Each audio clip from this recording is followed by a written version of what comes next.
কই ভুলে গেছে আছে যাইতে এসো এসো ওরা ধানা এসো আমার ঠাই গো এসো এসো ধানা মিলন গীতি গাই গো এসো এসো ধানা যেদিন রুস্তম বাকি ছিল যেদিন রুস্তম বাকি ছিল বিস্তরে জানাই এসো এসো রামাধা মিলন গীতি গাই গো এসো এসো আমার পিঠা কাশীনাথ ছিল কালীপদে অনুগত পেয়ে কাকা কালীর আশীর্বাদ ধরাতে জন্মাই হায় মিলন গীতি গাই গো এসো এসো সে ঘরের কথাও বলবে না বাইরের কথাও বলবে না তাহলে কি হচ্ছে আহা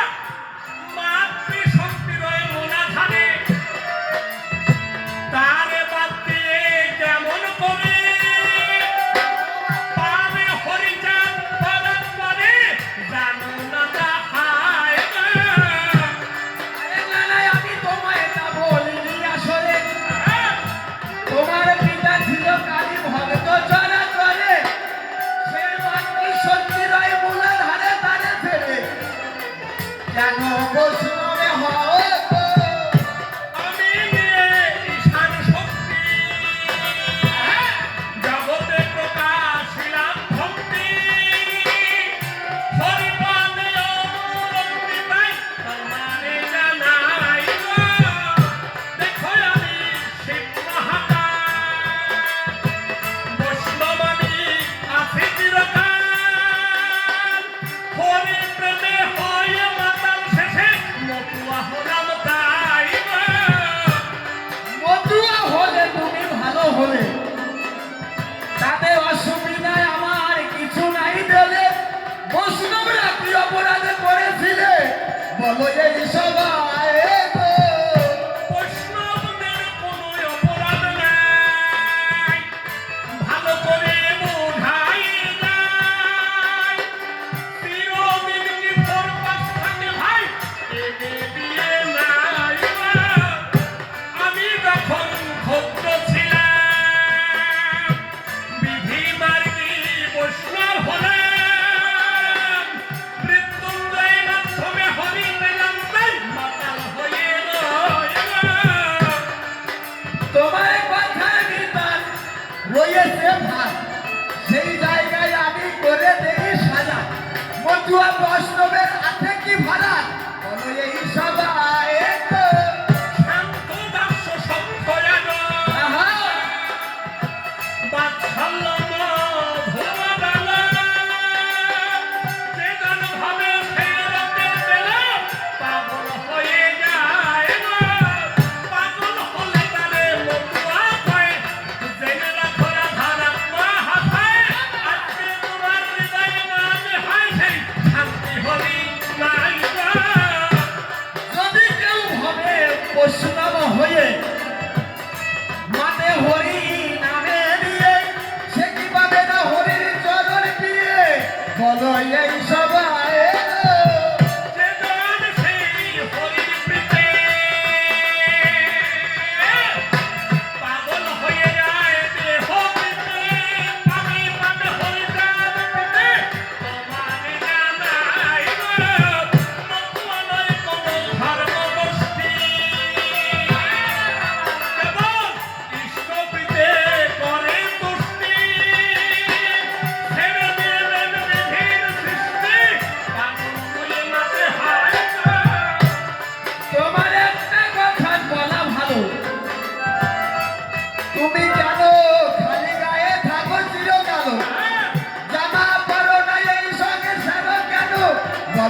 পেয়ে যাবো তো রতন। আমার মনে হয় একটা কথা আছে বলো ভ্রান্তি মধুয়ানে উড়াউড়ি করে ডাঙ্কা নিয়ে জানতি ডাঙ্কা নিয়ে মাথা ফাটাই খিদে বানাতো না এইসবের মধ্যে তো বিষয় আমি থাকতে পারবো না দেখো স্কুলে তো সকল ছেলে সবাই পড়ে নাকি?